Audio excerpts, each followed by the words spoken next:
Was it WhatsApp? We are live now. Now we are live. Gents, looking forward to this convo. I'm joined by Lee Glomay, Avocado, Surrey. Been with us pretty much since the beginning, doing loads of good business around the Surrey area. Big area, actually, of Surrey.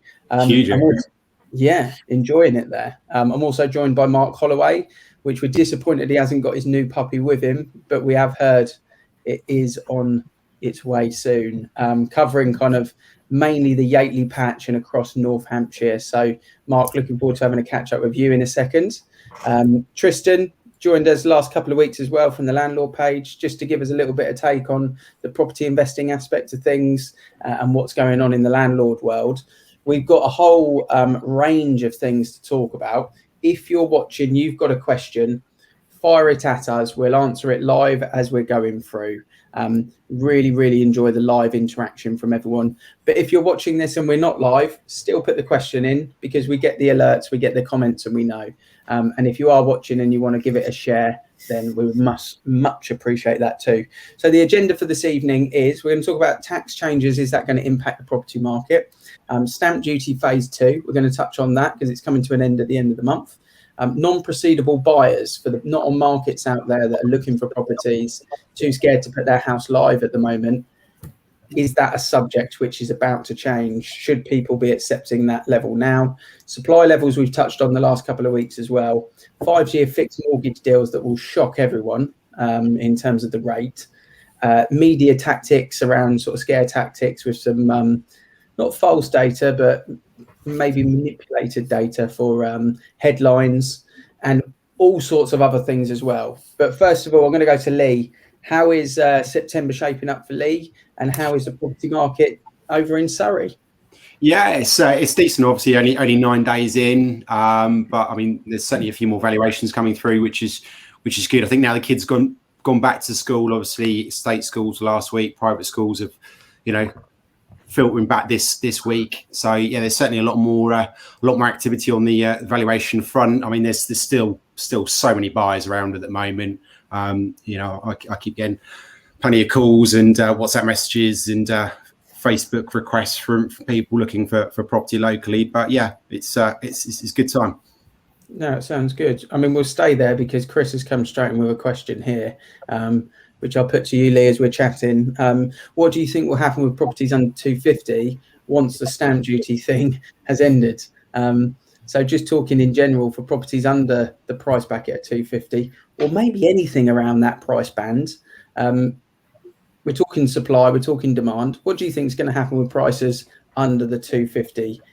Will it be impacted? Will it be not really anything at all? Is it going to be negative, positive? I don't think it's really going to impact it too much. I mean, we already have noticed, obviously, when this, the big stamp duty saving ended at the end of June, there wasn't a huge impact with regards to prices. Everybody thought that, once that had ended in June, that prices would, perhaps come down a bit to counteract the saving. But as we're all experiencing over a couple of months, since that's ended, prices are still remaining strong.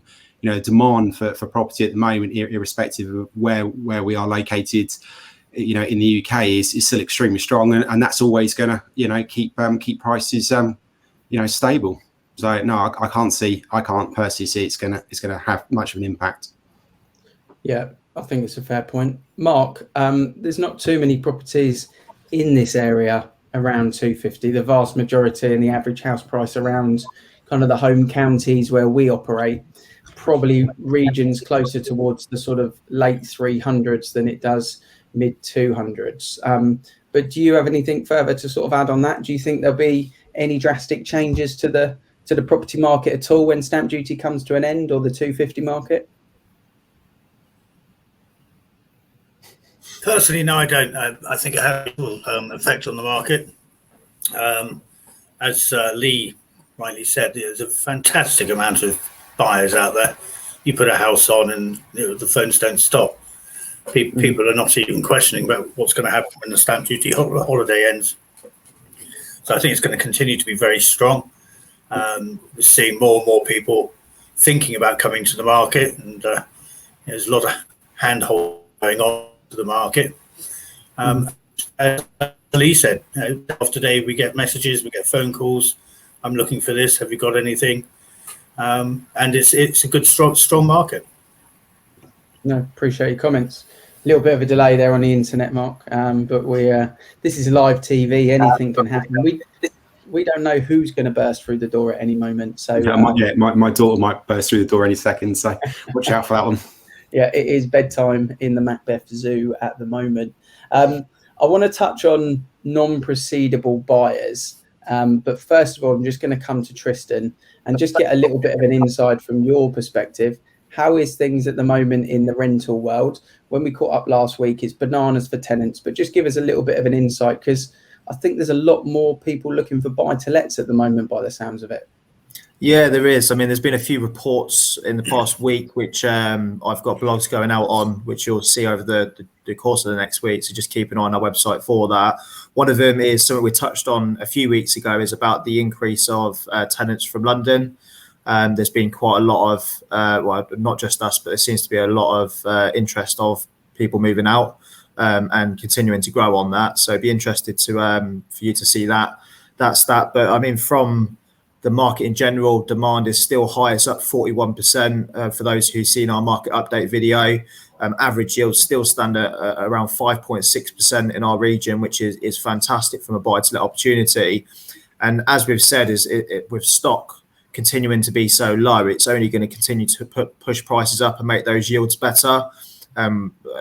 Once again, from the market update report, with 11% of buy-to-let investors have sold within the last 3 months, and only 5% have purchased. So if that continues to go that way over the course of the next 3, 6, 9 months, there's only going to be less supply, which means prices will continue to grow and yields will continue to grow, which will make it a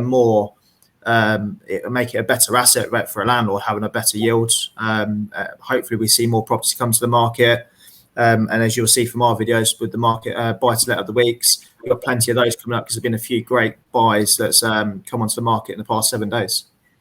No, good update for people. So yeah, if you're looking at investing money in property, then look no further than Tristan. Obviously Mike as well, that have a chat with these guys from the landlord page, Avocado Lettings. They definitely help you. Lee, let's just touch on non-proceedable viewings. When the lockdown or the housing minister opened the property market back up and allowed us to view properties, some virtually, but some face-to-face. We were really fortunate that effectively our market was open where a lot was shut.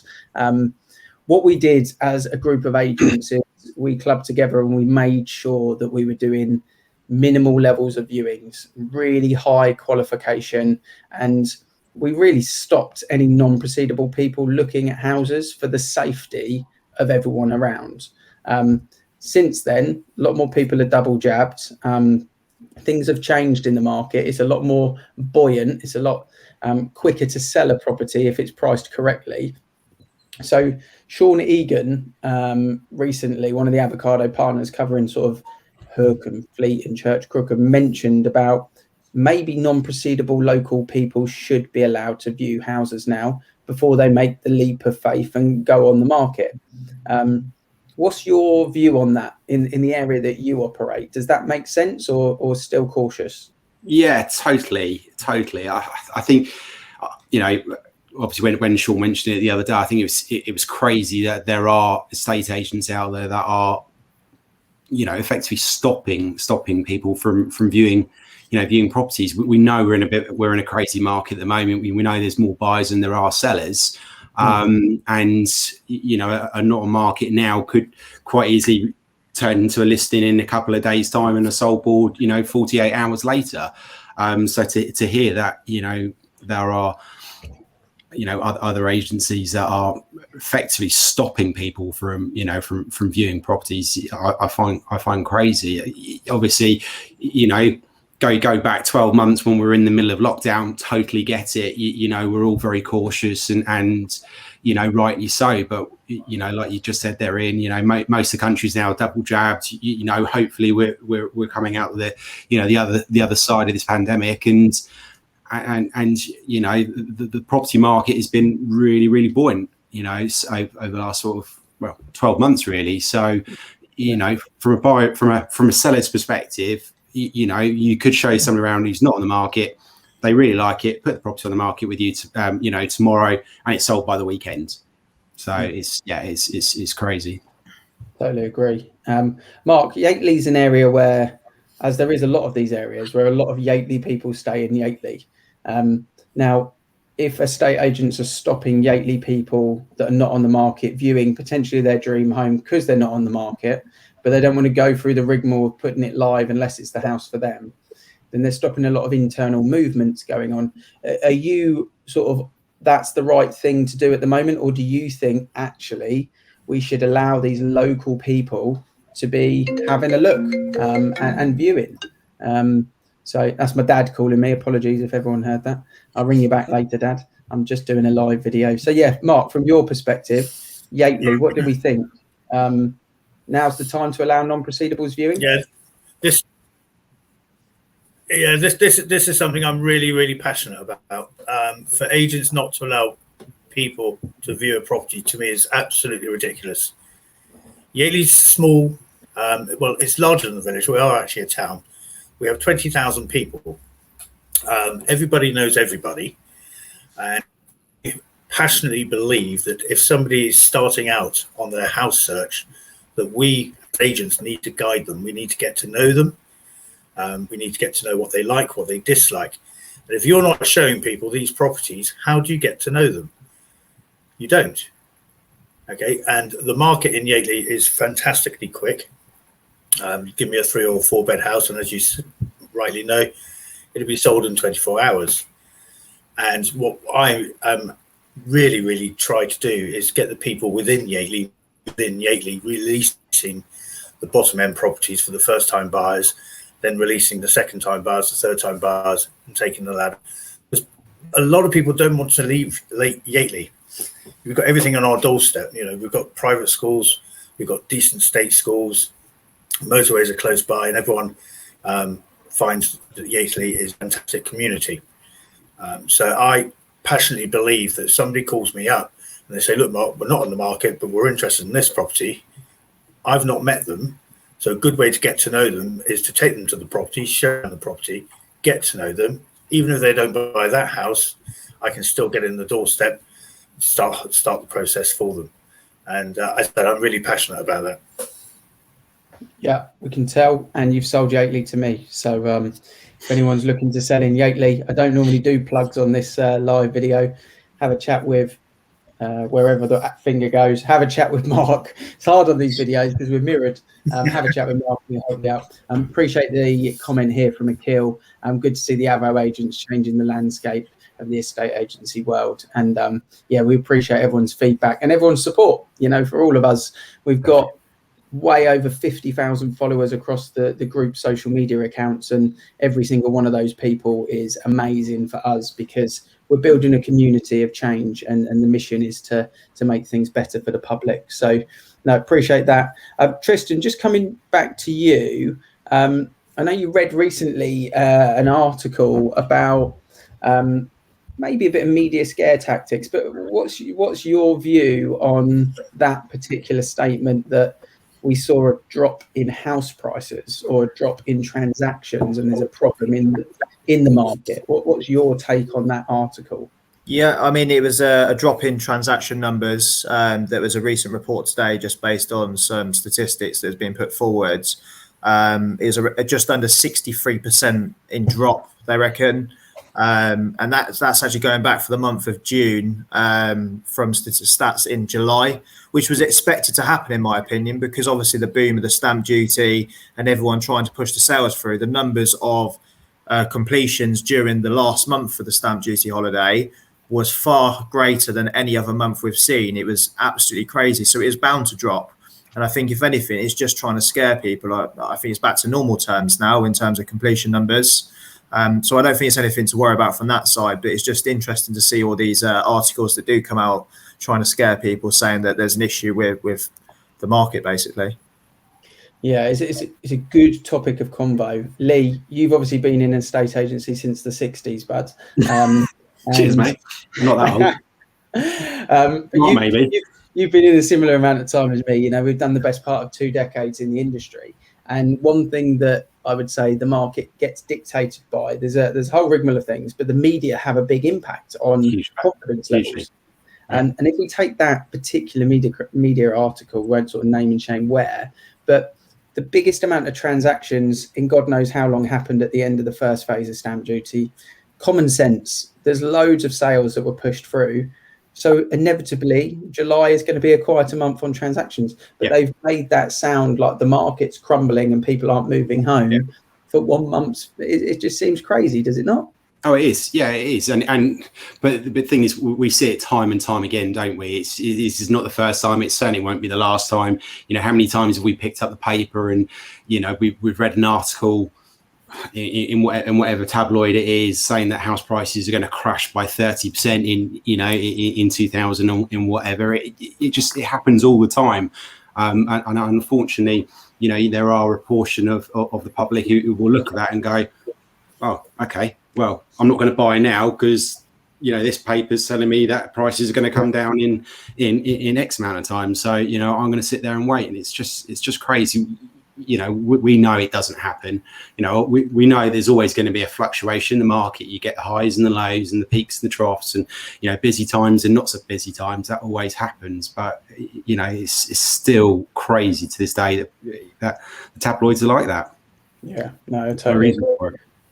Mark, from your point of view, putting you on the spot slightly, how many times out of 10 would you say the media get these forecasts right in the years that you've been agency? When I started back in 1815, sorry,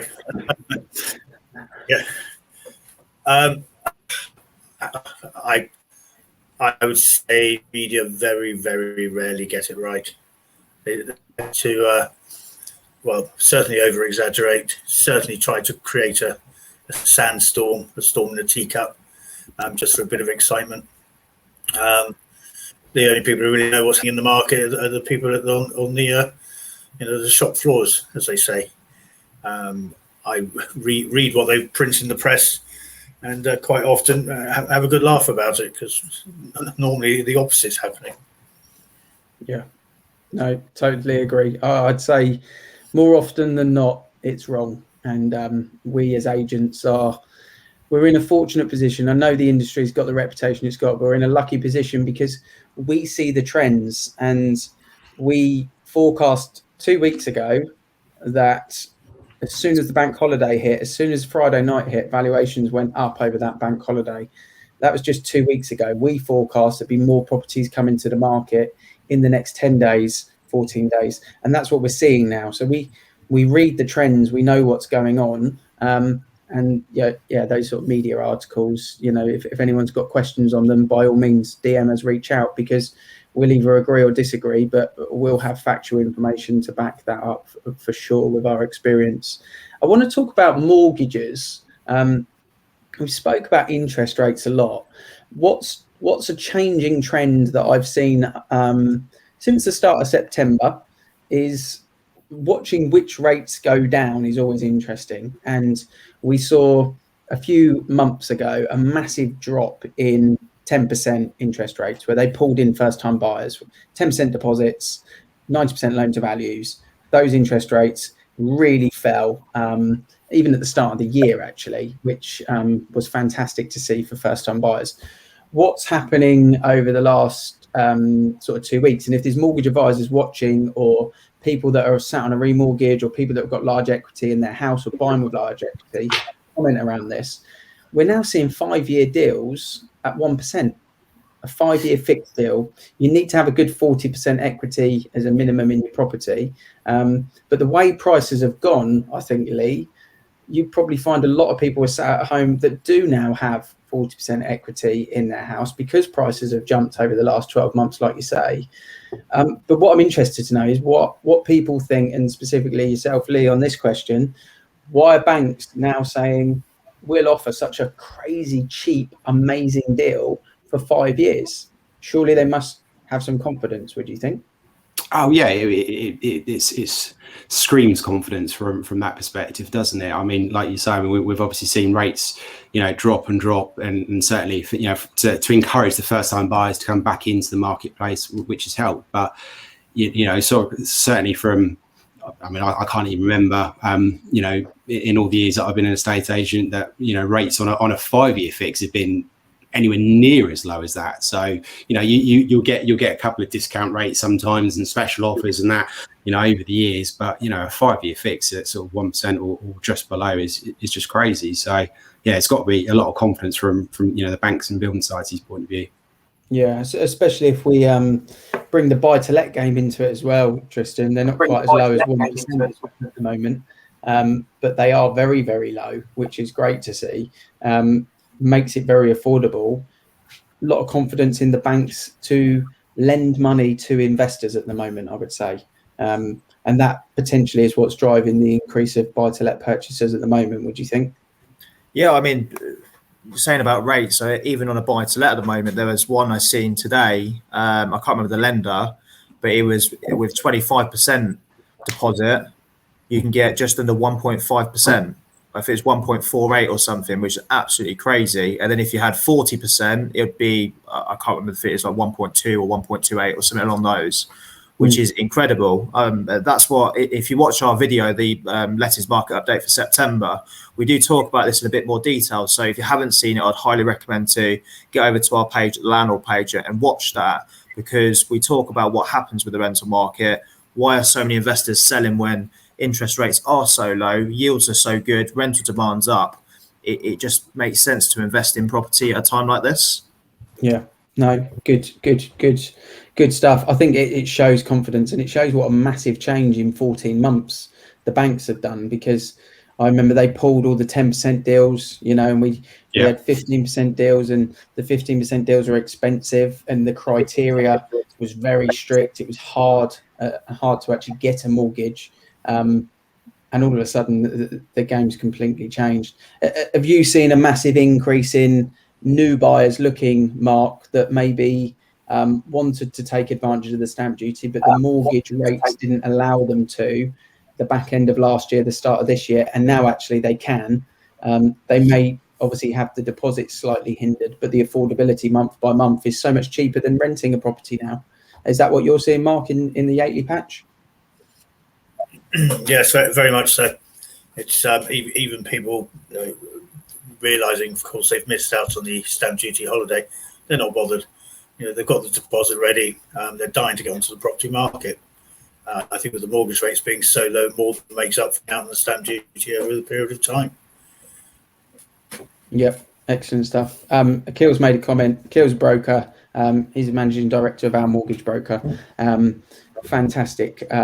Sort of finger on the pulse when it comes to trends and things going on, all things investing, resi, when it comes to sort of reading what the mortgages and the banks are going to do. Phenomenally low, and with the Bank of England base rate still close to 0%, with no interest in raising rates, and Lloyds Bank intending to become a UK landlord too, shows further confidence. A great time to buy, move, or become a buy-to-let landlord.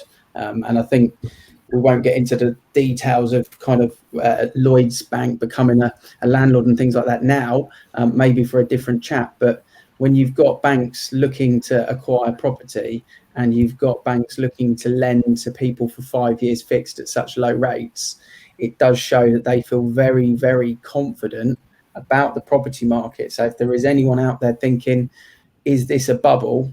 Well, the banks have some of the best sort of economic stats that you can imagine out there, and they feel at the moment the market's going to be great. And I massively appreciate the comment there, Akil, because it's a really good insight from someone that's in finance and in mortgages to share with the people watching. So, appreciate the comment there. Just before we wrap up, because we normally try and do these for about half an hour, I want to talk about surveys. Mike sat. He might be in the office. Is he still in the office, Tristan, or has he left? No, he's popped out. He's popped out. Mike was in the office today, almost pulling his hair out of which is left. And he was in a scenario where he's received a full structural survey on a very simple property in Forest Park, which is an 80s build. the fear factor around this survey was incredible. I've never read anything like it. The surveyor was highlighting grade 3s that just could not have been a grade 3. Now, for anyone watching, when you get a survey, you get a 1, 2, and a 3. 1 means not really a problem. 2 means fixable. 3 means major concern, is effectively how it's read out. What, from your point of view, Lee, in your experience, do you find with these survey reports? And because we're fueled by a first-time buyer market, is why I raise this. If you're a first-time buyer and you're reading these survey reports and you see all these grade 3s flagged everywhere, what's the advice that you would give to them? Obviously, some cases there's major problems, but in an 80s house where all the neighbours have sold with no problem, what advice would you give to the first-time buyer that's receiving that report? Well, I mean, obviously, from a first-time buyer's perspective, you know, it's the first time they're buying a house and they're receiving a survey. So, you know, largely they are going to be absolutely scared when they get that 25, 30, 40-page report come through. And, you know, we've all seen it over the years. You know, from a first-time buyer's perspective, they have the survey comes in. We all sort of dread it, don't we? You know, when a first-time buyer says, "I'm going to get a home buyer's report or a building survey done on a property," and you just know what to expect, that there's going to be questions. You've just got to, it's just simply educating them, you know, in terms of obviously, you know, pointing out that a surveyor, obviously, from a lot of what they put in that report, they are just pointing facts out and items out in the property. I mean, obviously, if there are a lot of, you know, grade 2s or certainly grade 3s, then it's looking at that, then, you know, advise them that they might have to get, you know, further inspections done or reports done on, you know, what that surveyor's saying within that report. But, you know, certainly from a first-time buyer's report perspective, they can be very, very scary, very, very daunting. And you've just got to be there to, tell them not to panic. You know, I mean, typically speaking, I'll you know, run through the report with them, ask them to send it to me over PDF and have a read through it myself, and then explain, you know, what that means and what that means, and give them advice. But yeah, it's very, very scary for them. I think also what's important is survey report is a surveyor's opinion. Obviously, they've got excellent qualifications. They've gone through a lot of training to get to that point. There's a lot of nervy surveyors out there that if they don't mark something, that it falls back on them. What that often means is they go over the top. But what often I'm finding at the moment is people missing a lot of things. And I had a survey report come back early part of this year on a transaction I was dealing with, and they quoted that there was no ventilation in the loft, and therefore there was a huge potential issue. It was a grade 3, no ventilation.